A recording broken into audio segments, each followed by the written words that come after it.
It's an honor to be in dialogue with Tiokasin Ghosthorse, who, as Aaron has introduced already, his background in a biographical sense, but for me personally is I consider him an elder brother, a mentor, a teacher, and yeah, one of the few elders in a time where we're bereft of elderhood in general. So what we're going to do, the format for today is we'll do 30 minutes or so of Q&A. I'm going to ask Tiokasin a series of sort of trigger questions, if you will, and let him respond. And then that'll just build up a, let's say, base material for conversation between all of us. And then we'll open it up to dialogue for about 30 minutes or so. And then we're going to ask Tiokasin to do a closing prayer for us. So that's the overall format. And yeah, as Aaron and Madeline said, feel free to put notes in the chat box. And even if we're in discussion, someone from the team will look at that and respond, and it'll set up our question period.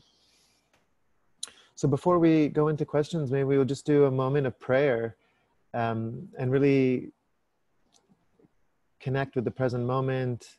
We ask everyone to just breathe in through their nose, out through their mouth. Be rooted where you are in your seat. Just be present and aware of the energies around you, the human and more than human world, the various spirits of your respective land and geography where you are now,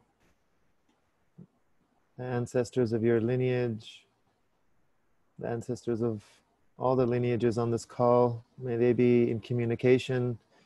May there be heart resonance and soul resonance among them.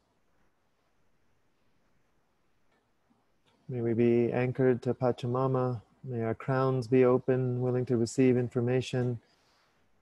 And may our hearts open to each other, and to the words and the sharings and the rememberings that come through today. Shukran. And so, knowing Tiokasin the way I do, yeah, my role is really just triggers. Because, yeah, when he opens, there's very little for me to say except to really listen. And so I'll just steer and guide a little bit. And I really, yeah, I want to start with maybe just the title of the session, which is all any of us know at this moment about what we're going to talk about, including myself and Tiokasin, which is this idea that we are the living prayer of our ancestors, that they are somehow living through us and us through them. And I'd love to just get a sense of your personal cosmology, the cosmology of your lineage as the member of the Lakota nation, and what your sense is on what this time means for the ancestors and our relationship with the ancestors.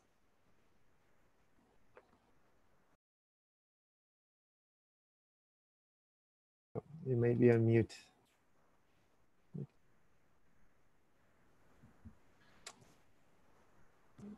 Yeah, okay. Chante waste na pechi usapielo.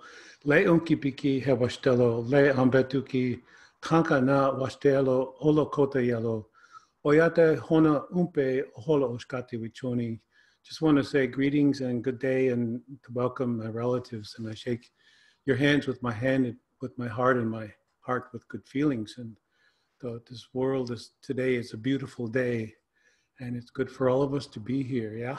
And this day is significant and good because underneath it all and the backdrops above us, all around us, when we compare how we are as a human race in the cosmology, that everything seems to be at peace.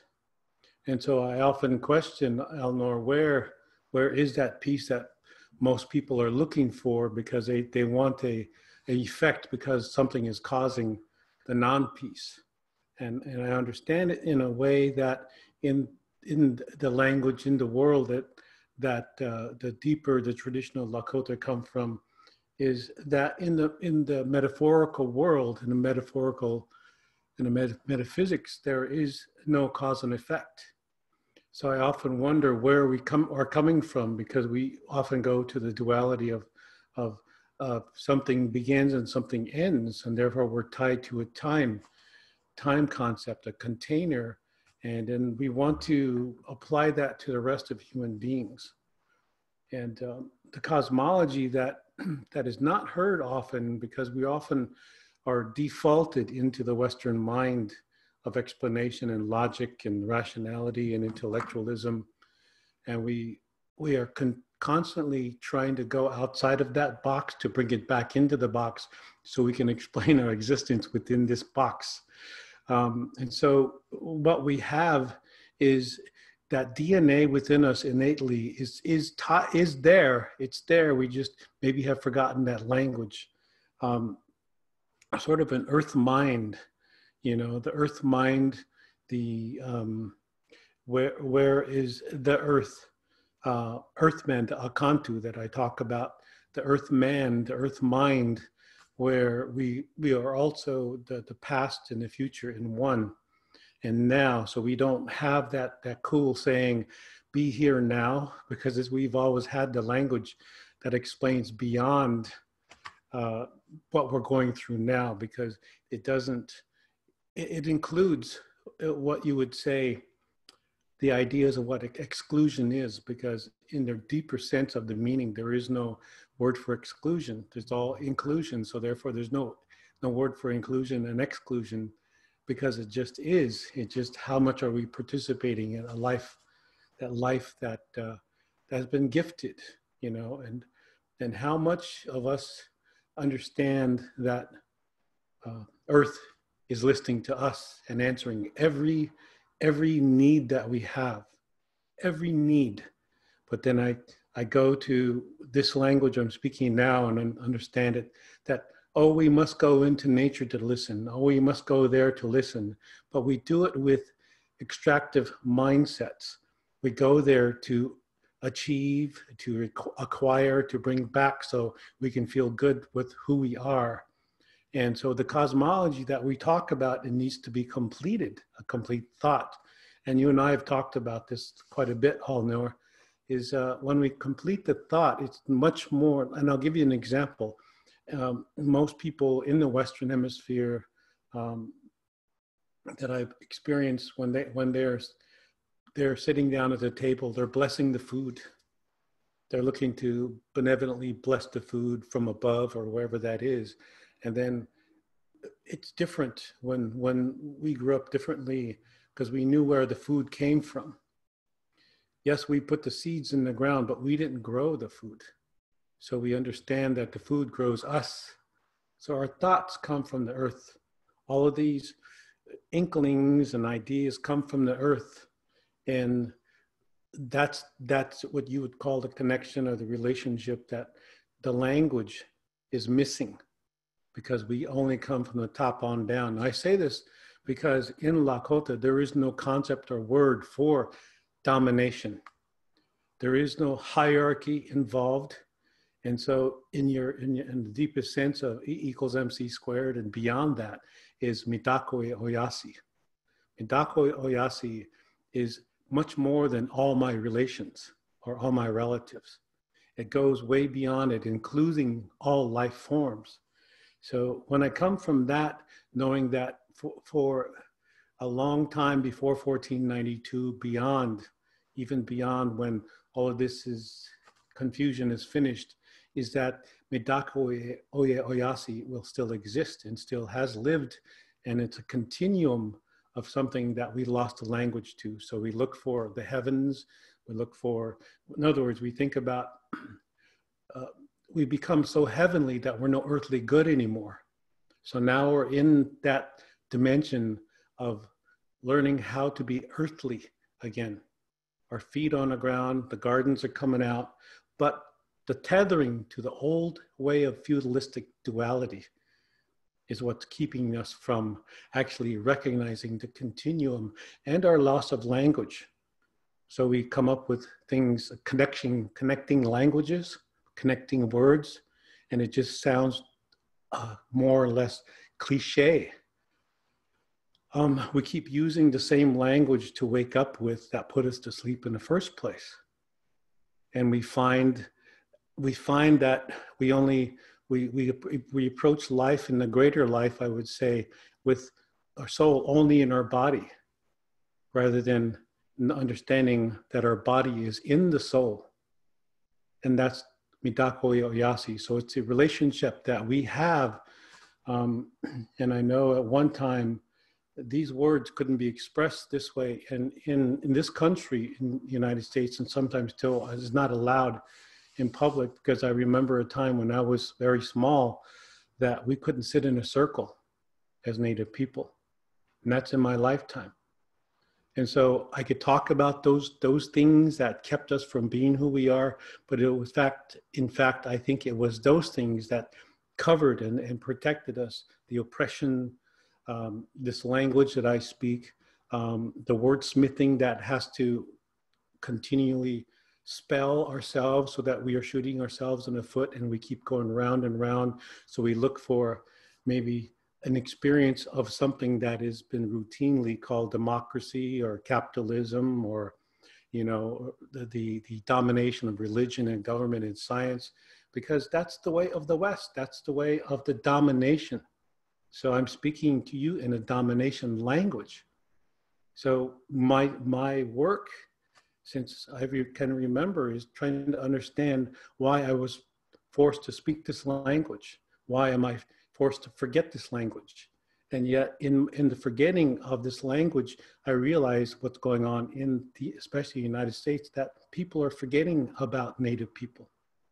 It's the shortest conversation, but yet we've been here the longest. It's a sentence in a history book. And I often wondered about that. So I wanted to know about this language, which excludes so much. And we can put labels on it, names on it, tensions on it, traumas on it, because that's the nature of the language. It's a lacking language. And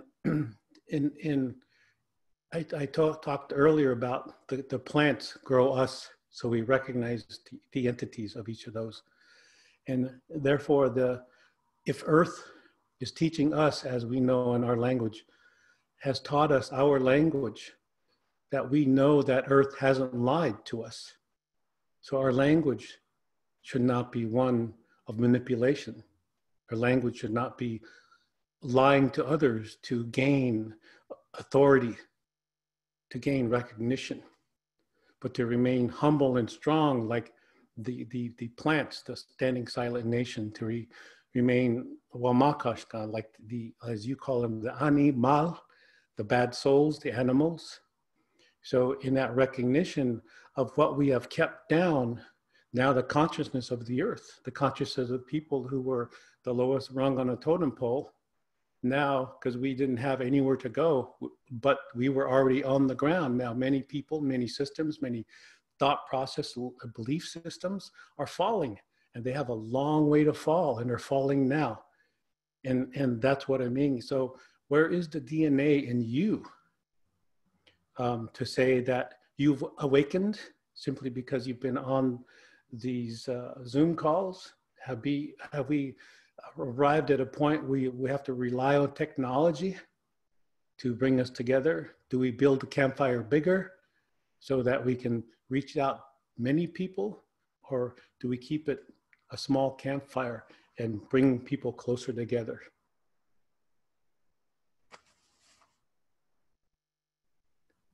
Yeah, and so I don't know if I answered your question, Alnoor, but it's there. No, and that's beautiful. You know, I think the purpose of answering questions is to not answer them in a sort of non-linear, you know, trans-rational way. And the relationship between language and the ancestors is very interesting. And there's also this sense of how are the ancestors trying to speak to us? And are they trying to speak to us? And some of us seem to have a clearer, more direct relationship in that dialogue. Is there a way to cultivate that dialogue with the ancestral realm? Very good question. So when I was talking about, or maybe I didn't, I talked about the intelligence of the earth and the entities that we call plants and animals and trees and rocks. So I explain this in a more simple way because I think that's part of the equation, as you call it, to simplify and not sophisticate and try to have one concept outdo another concept, because we all cannot outthink the earth. We cannot outthink the earth. We can only imply that we're smarter than our next fellow human because they have more education, because they have more privilege to access to knowledge and information. But I'm looking at the understanding, the simple understanding that has to do with quantum physics, and the multidimensional that we've already been into, because we understand these, we've been understanding the languages of I say the birds and the animals and the rocks and the trees and all that is. Where is that language except that it's in a dictionary, and it's being culled because we're into the technology of the illusion, or the illusion of technology. So in my experience, getting the education, acquiring the education of the Western man, the Western human, the Western woman, the Westernized world, is that's our default. So before I came into this this square, I go outside and I'm there asking the earth, what can I say? What do you want me to say? Because I don't know. You know, could you say it for me, Mom, Mother?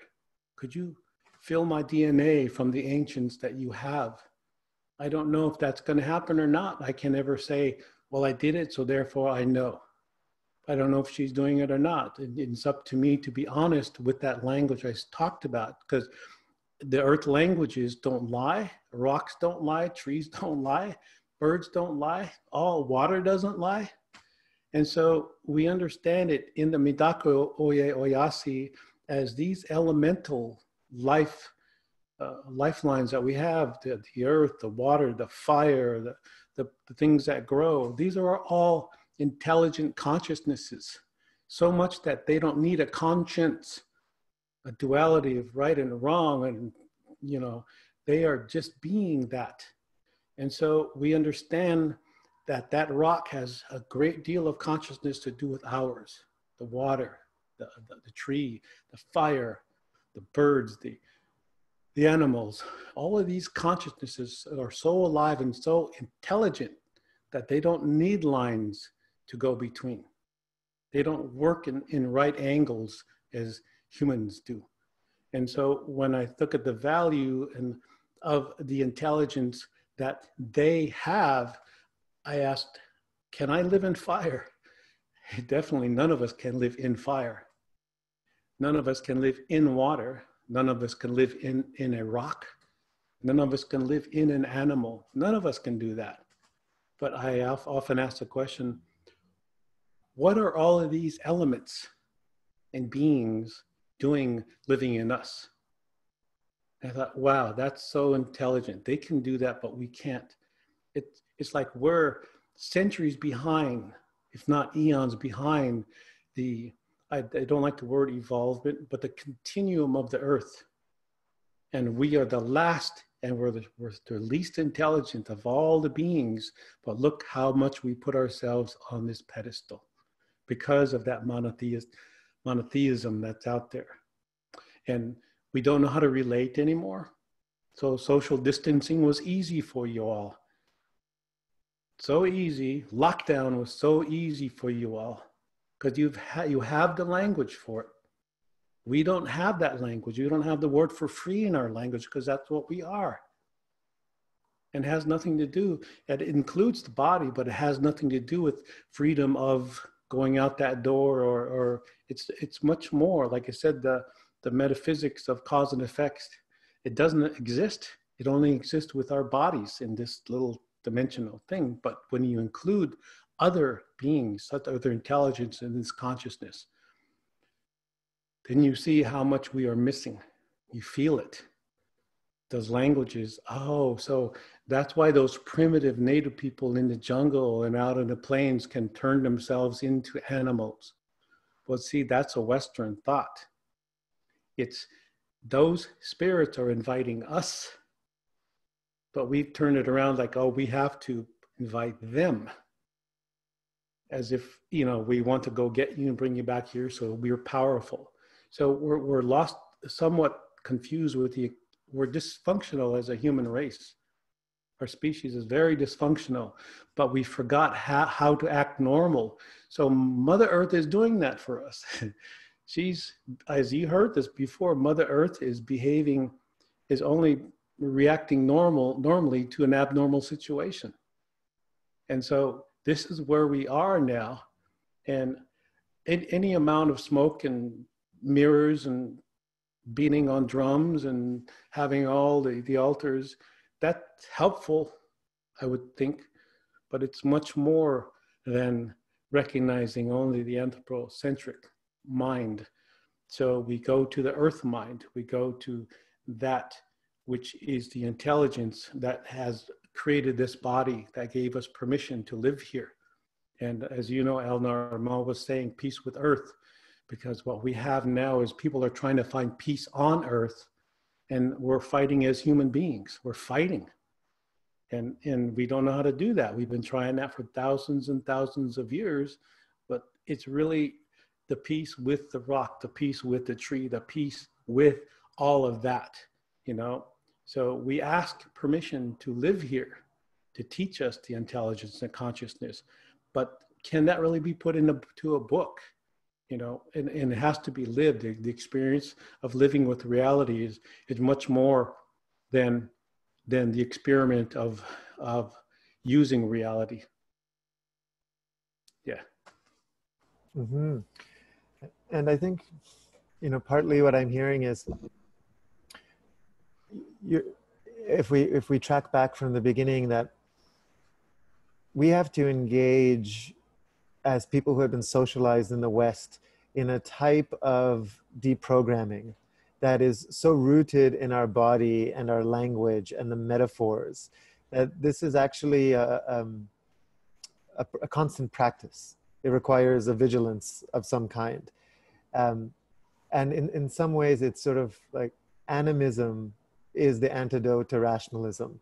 Being in dialogue with a living planet that is in conversation with us, but we've forgotten how to have that conversation. We've forgotten how to ask for, rather than our default right now, which is to impose our domination.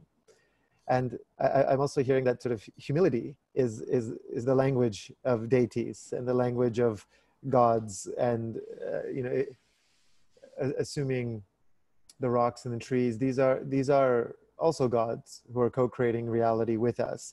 And it's only through humility that we're going to be able to access these realms. Yeah, I think, don't you think that, and I think that how we interpret it and what we use humility as if it was a shameful place to be. But I'm thinking more or less that it's humbleness.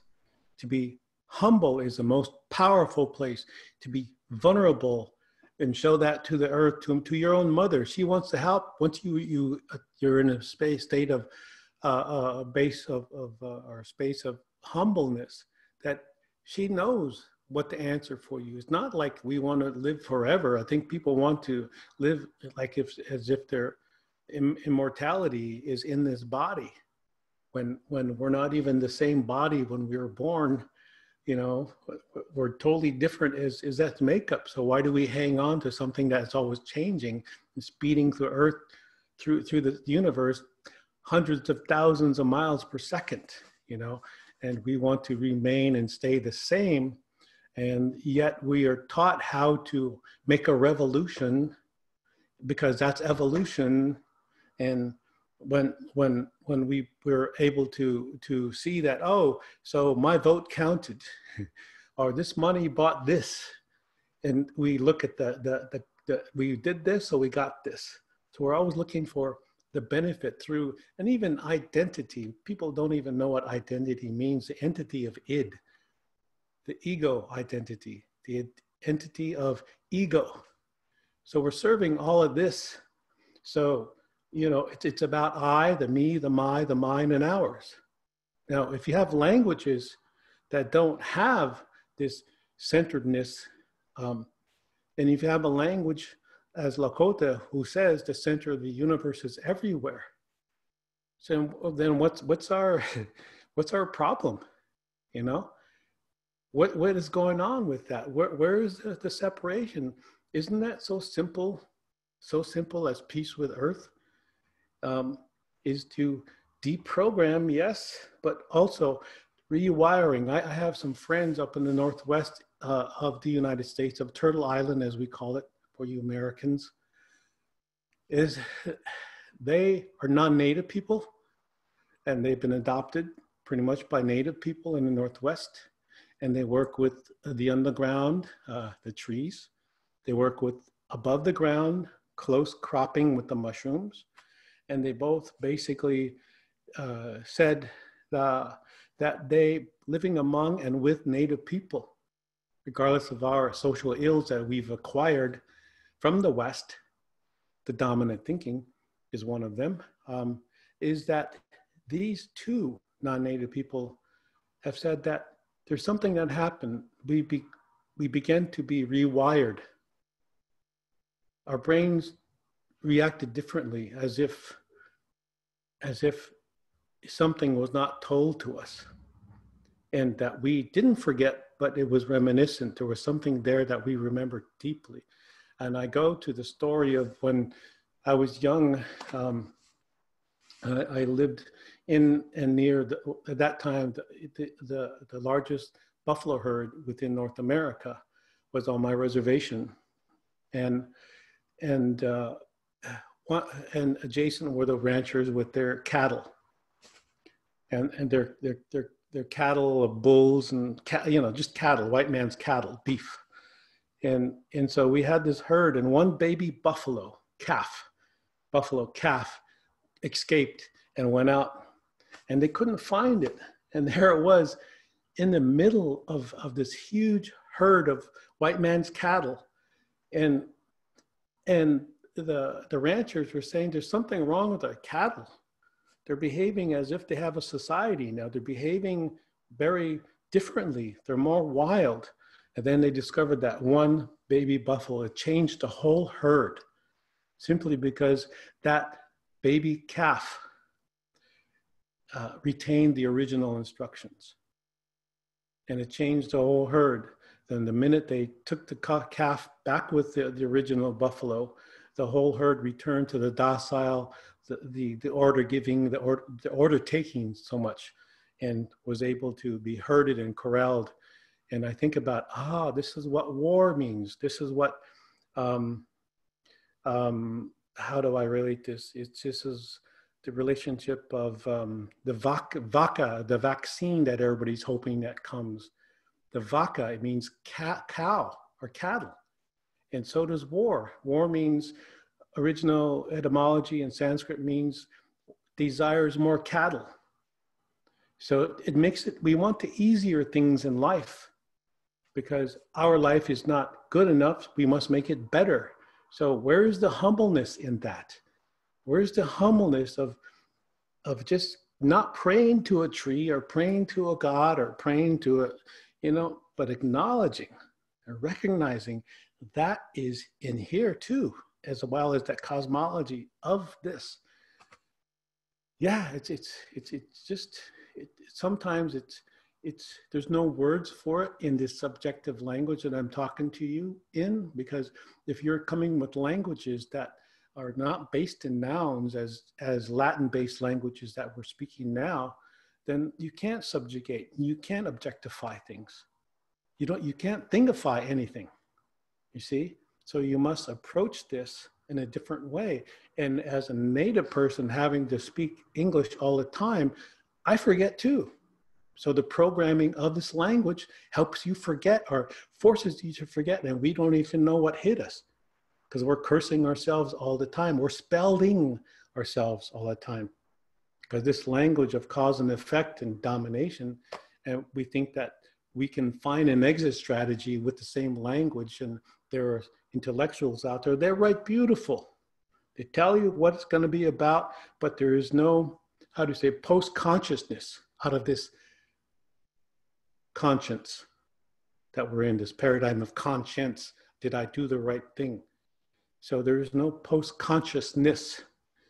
And so we're all going to hit that wall. And that wall, and I feel Alnoor is one of, we've been so privileged as humans that we don't know how to do without that. So we're going through this addiction process because that privilege was addictive. And so we have this withdrawal process going on now because it's a language of want. It's a language of need. It's a language of lacking. And yet you go to the indigenous folks and their languages are ones of abundance and thankfulness and generativity and all at all times. So you see, my experience is both of these societies, both of these worlds, I would say, and one wants to be more advanced than the other, and the other was like kind of having patience for it, because that time is running out for them. So it is peace with earth after all, and learning to live with the earth. Mm-hmm. Beautiful. Thank you for sharing that. And I want to ask you one more question before we open it up, which is around death and the fear of death. Because I think there's been an argument made by many over the years that our fear of death is directly reflected in our fear of nature. When I say we, I'm now talking the Western mind that we've, almost the entire planet has been colonized with, that sort of wetiko cannibalistic thinking, the consumption thinking. And when we live in a culture that does not acknowledge our ancestors and those who came before us, we fear becoming ancestors because we know what this culture does, which is it treats them with amnesia. And that drives our fear of death even further. And so then we have the kind of Silicon Valley, Elon Musk singularity thinking where they want to live forever. And so the consumption and this, as you say, the addiction to privilege is being fed by our fear of death and our fear of what goes beyond the other, let's say.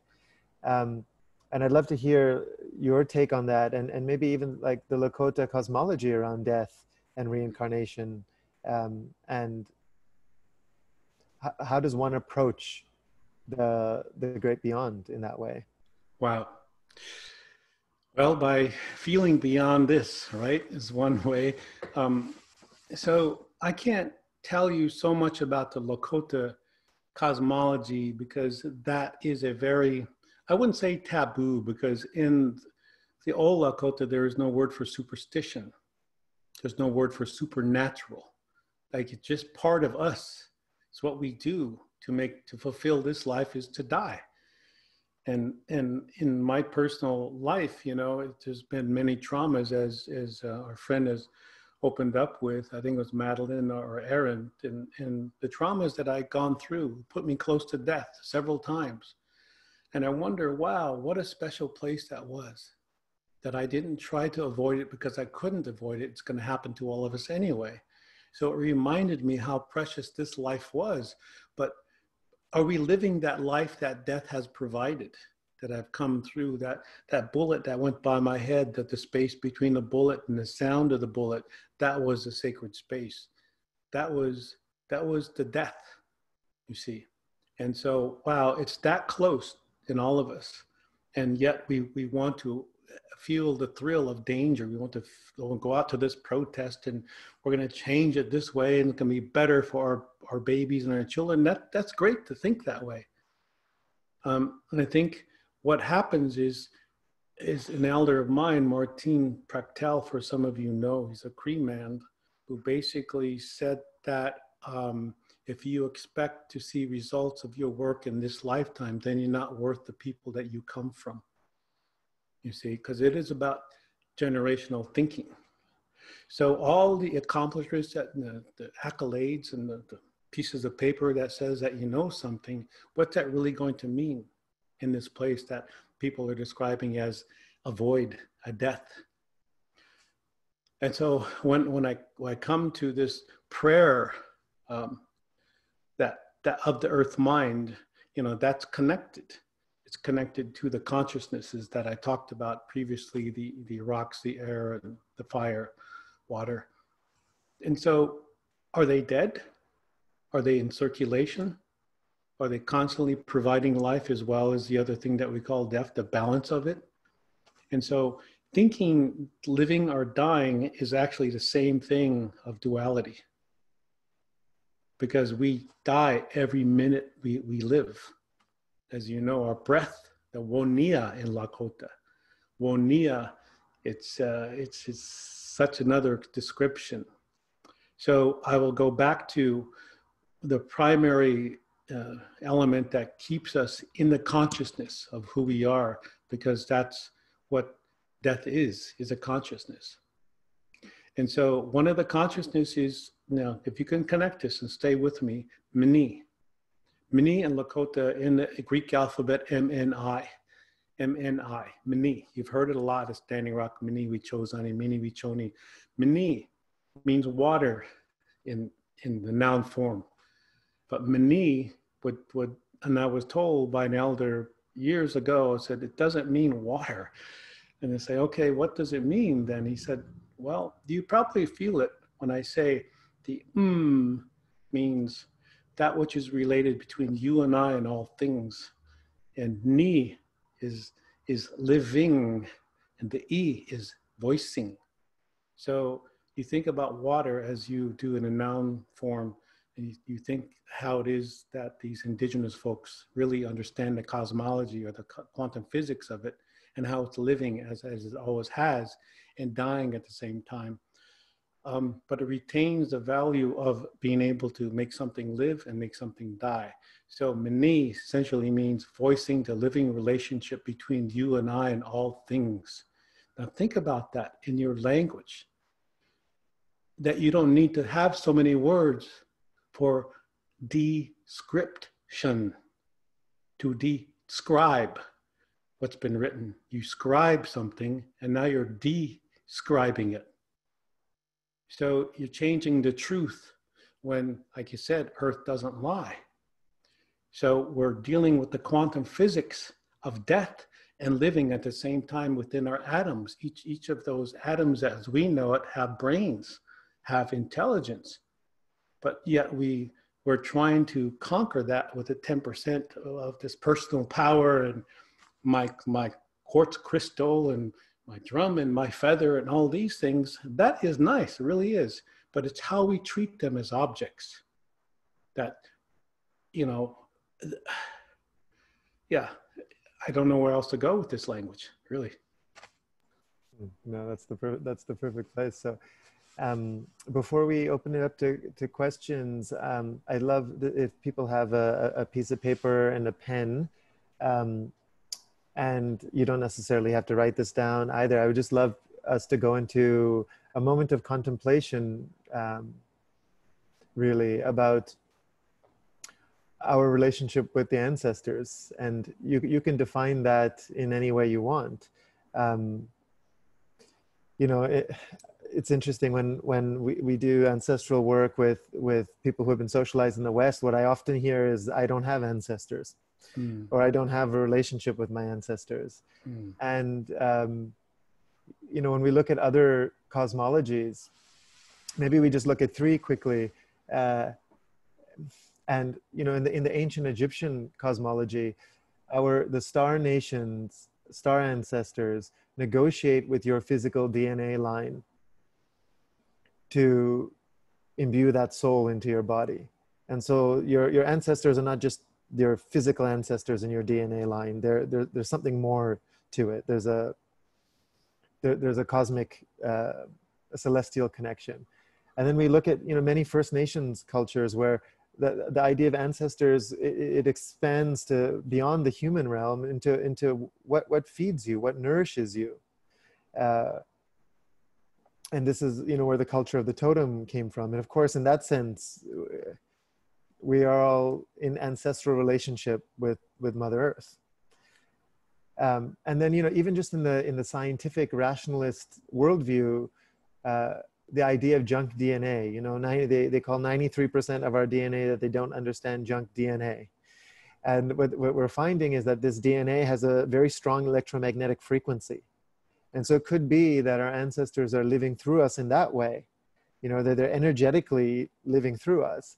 And so there doesn't have to be a way to define who your ancestors are, but maybe we just have a couple of minutes of silence and contemplation. So rather than jumping into questions, because I know there's going to be a lot of questions for you, Tiokasin, that we just have a moment to say and reflect and contemplate on who are your ancestors, what nourished them, and what redemption work is happening through you and through them. And then we'll open it up a bit. So I'll just give it a couple of minutes and then.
I know that this is an exercise that could last a few seconds of realization and connection, or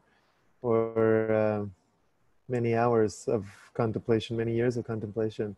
But I wanted us to start there, just so we're coming from a place that is connected, you know, both vertically and horizontally, rather than going straight into the mind and asking questions, but asking questions from that place.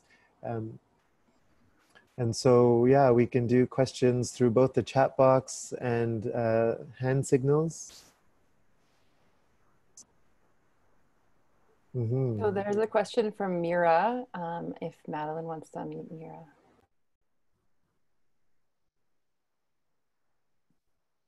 Thank you so much. That was so beautiful, and that resonated on so many levels. I had a question, well, two really, sorry about that. One that came after. One was if there are other examples of communities or people who think in the long-term intergenerational way, like the Lakota people.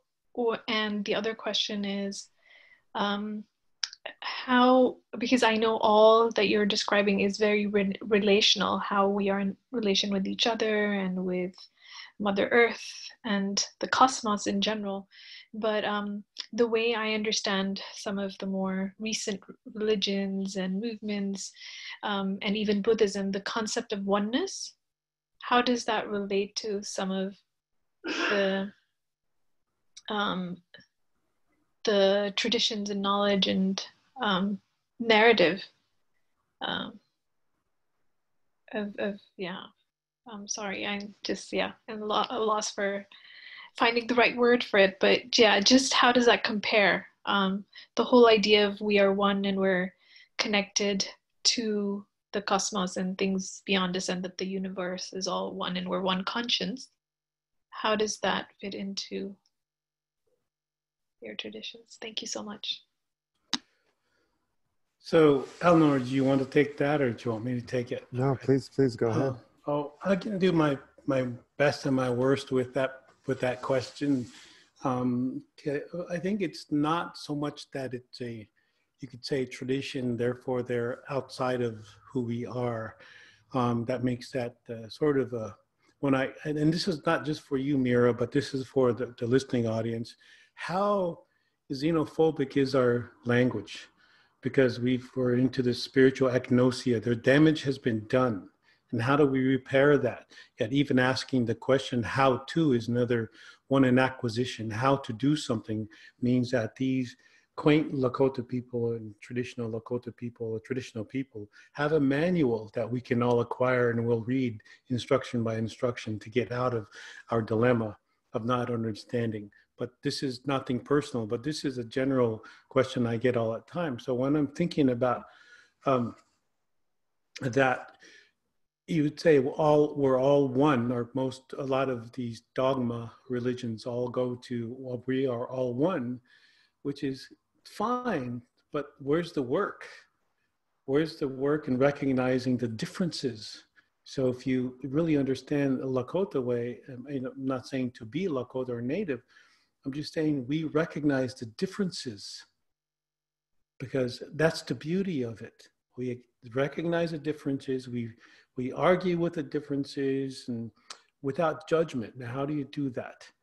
Okay, so if you recognize the differences, it means that you equate yourself with that difference. And maybe that's what you're lacking within. So we work with that to say we're all the same and we're all one, but there's no work done for it. There's often the quotation I go with is that they want our culture, but they don't want our struggle, type of thing. So let's look at the differences, because that's where the beauty is. And then you see that we have to understand relational values, relationships, before we really can say we are all one, because both statements are true. We're just making one more truer than the other. I don't know if that answers it. Like I said, I could get the best answer or the worst answer. Thank you, Mira. Yeah, we're basically, it feels that we are being initiated into non-dualistic thought, this moment culturally, but also through the non-binary nature of these other traditions as the one you hold. And so two things are true simultaneously. Yes, we are all fractal reflections of unity consciousness, or whatever the New Age mantra of the moment is. That is true, and there is difference simultaneously, and the acknowledgement of that difference is where the work is.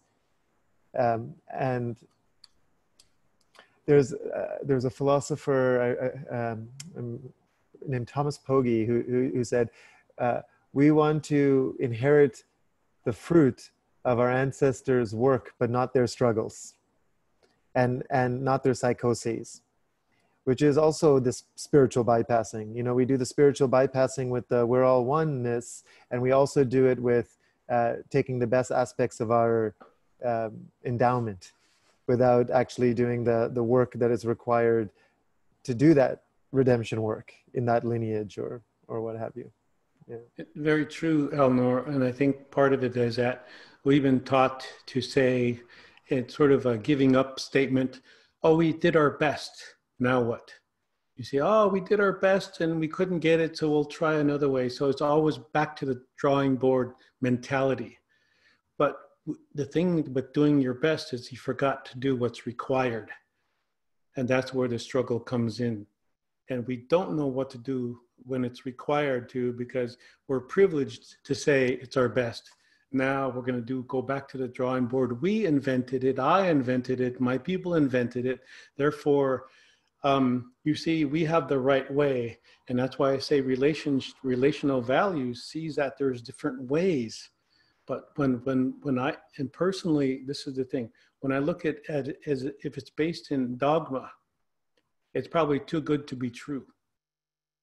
You see, because I cannot work in a oneness, because that means, then that's so boring to me. That would be so boring. In fact, it is, because I want to work with what's alive and different and living and dead and, you know, all of that in betweens and up aboves and belows and arounds. And I want to work with that thing, that which moves, that takushkashka, that which is a spirit, behind which that is the spirit, behind which that is the spirit, behind that which is the spirit. A dimensional language is feeling it, not just spouting it off in words. You can't, anything I'm saying here, so you can't give away secrets from the Lakota language to this language. You can't give away secrets. I can't even try to give away secrets in this language that I'm talking to. So the language is safe. It's so sacred that you can't even begin to understand that relational value is through the earth.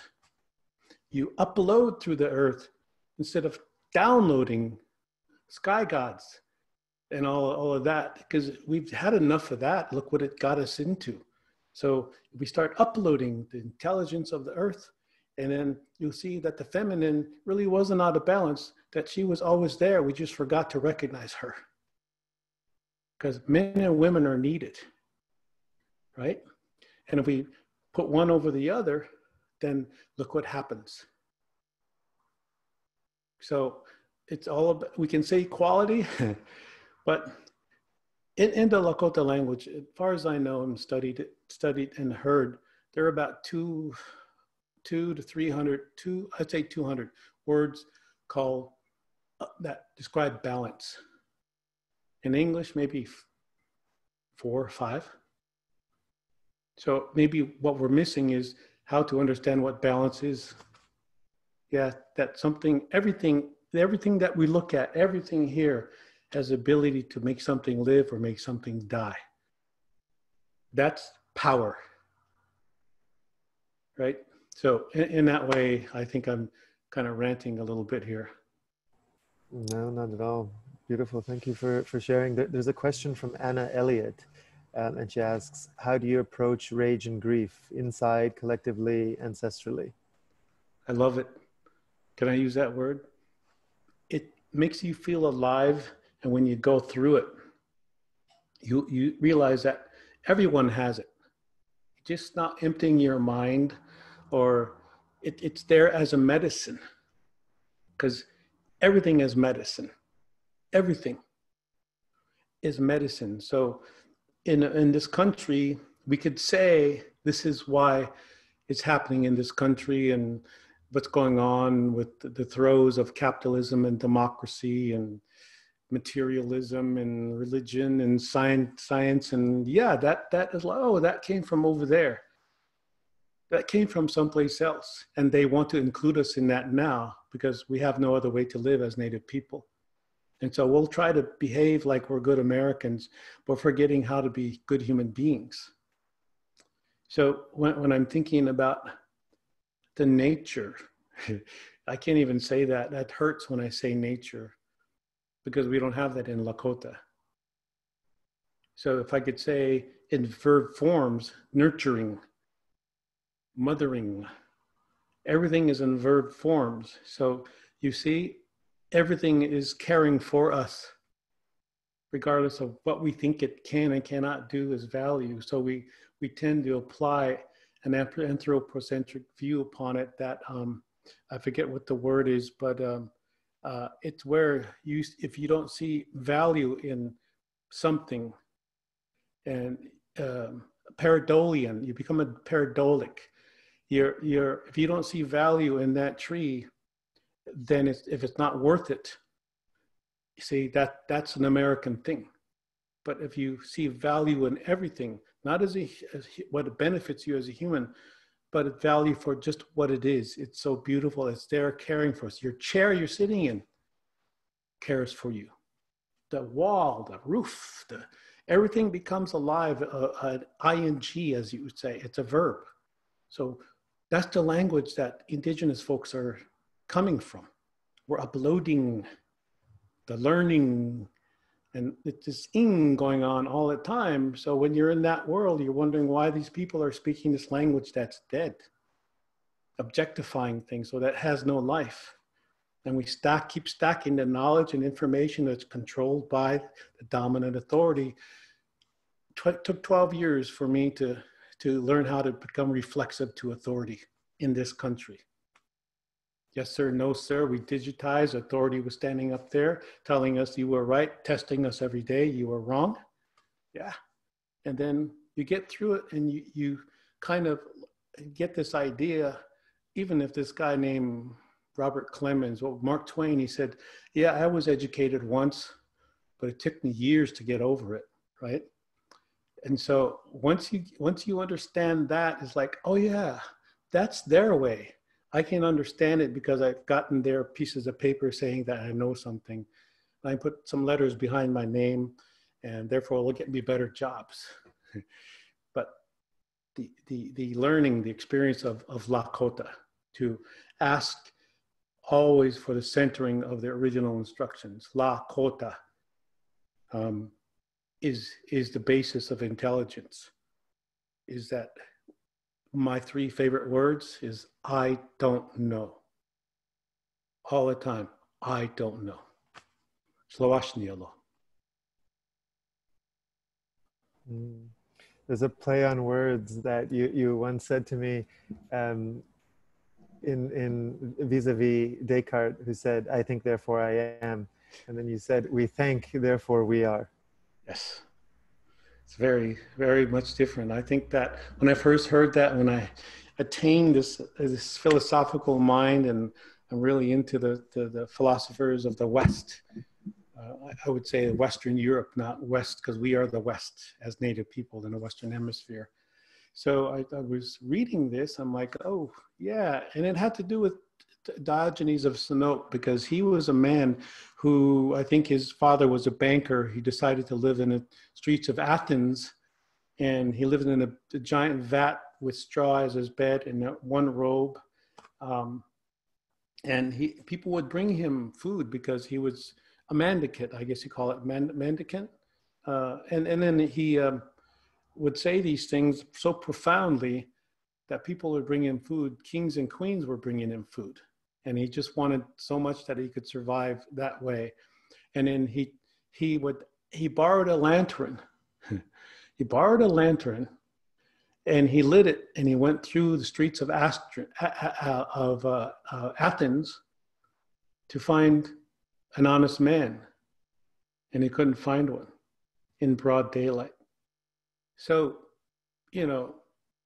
here's where I start using the forgetfulness as medicine, because it's such an important medicine that forgetfulness is a medicine. We forget. So I'm forgetting right now, Alnoor, what you just asked me.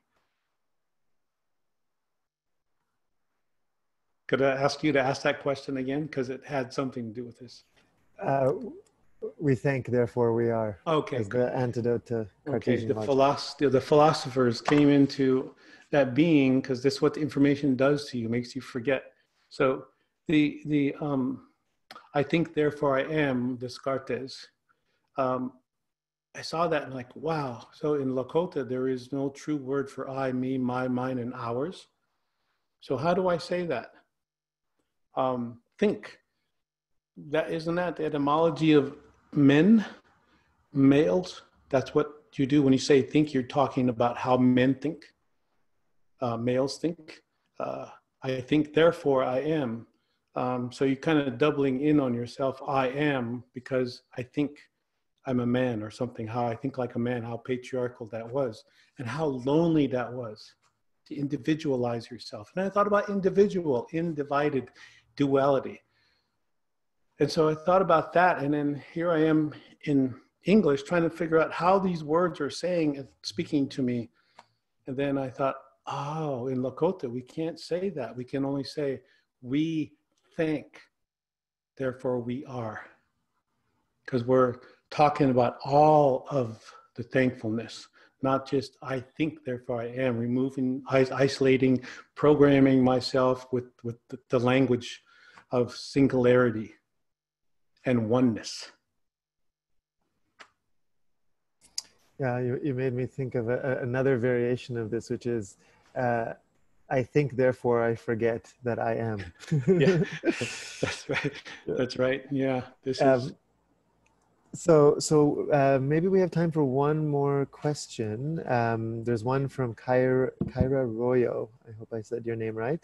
And she asks a question directed to you, Tiokasin. You speak to the separation that is rooted in language, the naming of nature, the ways of seeing, being of domination.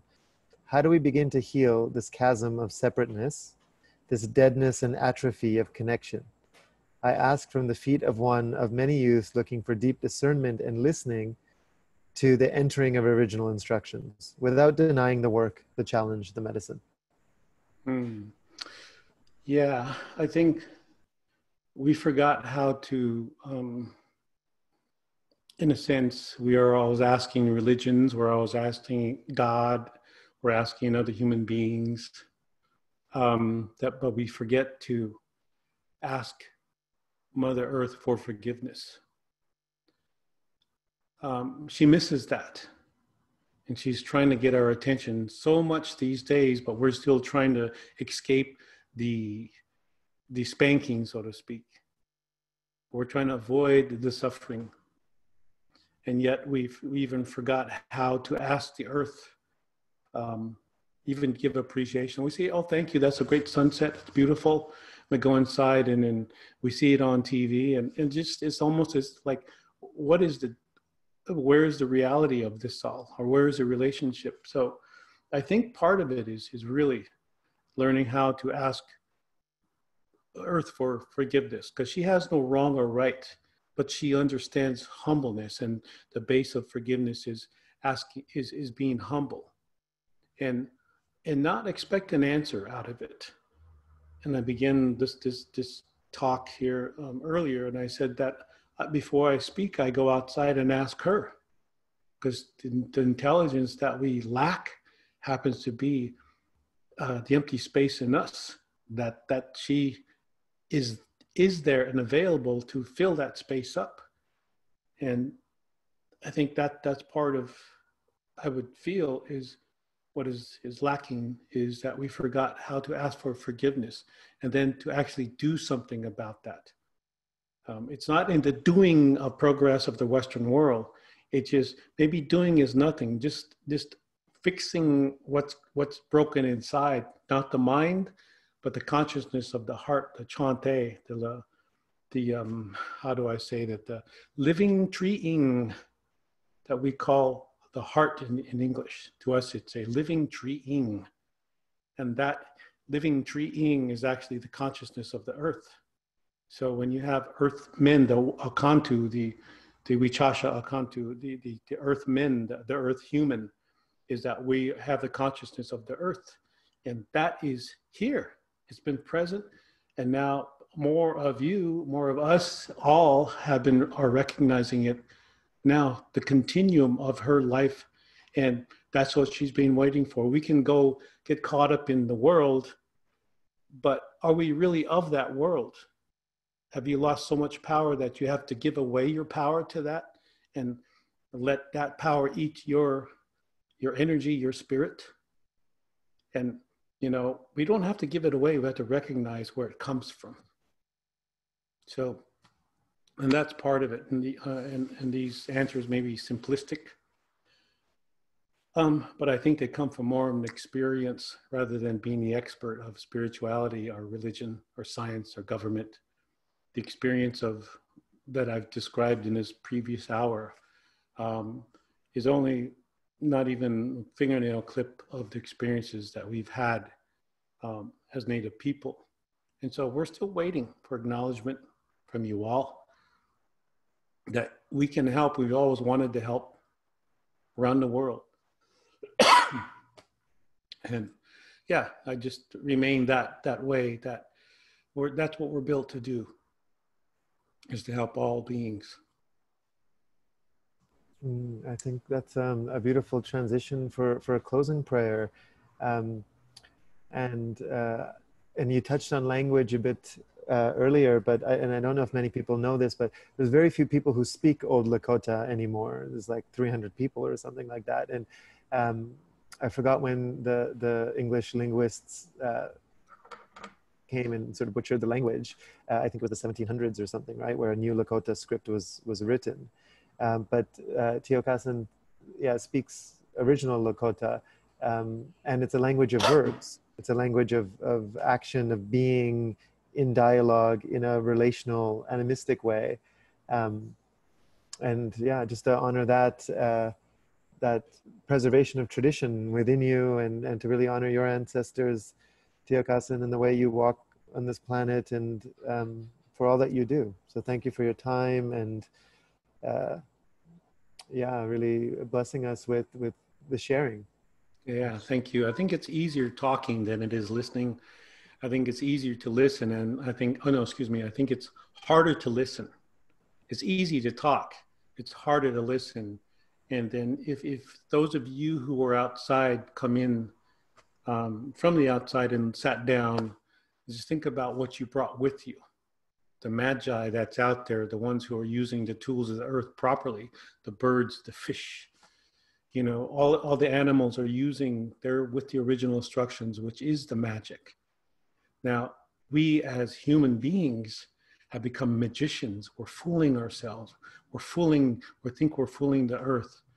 We're fooling everybody because we think we have technology and knowledge and information and brains, and we keep fooling things, and we can't fool the earth, right? That old commercial from the 70s, don't mess with Mother Earth, or don't whatever. So that's true. So we can't outthink the earth with no matter how much we acquire and how many missiles and satellites we send up there to have faster technology. No, none of that is going to last. So where is the ever thinking, the forever knowledge of the earth within what you write and what you are saying? And so maybe it's about going out there and understanding how Earth is listening to us. Maybe that's what we should be doing, is how is Mother Earth listening to us? Because it's too easy to go out there and listen to the Earth, but we're not really listening. Yeah. Well, thank you, Alnoor, and thank you everybody for the toleration and your patience with me. No, thank you. And do you want to just say a few words in prayer to close us out? I'll do what I can. Just a small prayer, right? Say, tokahe wichakie tokashala wakanta ka namako ambetu le owiansi wa blankintilo hukuchi la ontaya amapleziyo mi wakapata ha wayang namaji wichayaka echeki ontaya ho anamakrip opta ye. Lemi dakoya gapiki optaya to ka iwachintelo hechachaki tokata oina jiwa hunta lipikta. It's good for all of us to be here in a sense that this is not my knowledge. I probably even spoke Lakota wrong to a lot of Lakota. But the earth understood that. The creation understood that. The eternity understood that. And the time that we got to hear to understand that in this walk of life, the akantu, the wisdom that is given is already here. And it's not ours to keep, that we have to keep it, giving it away, to be generous with ourselves. And today is a good day that all of us are sitting here in this good way. So to remember the midakoyo yasi, to remember the relationship that we all have with the earth, to have peace with the earth. Because the earth needs you now. The earth needs you. Of all the times that we need the earth, it's now. She needs us. So earth misses you. Do you miss earth?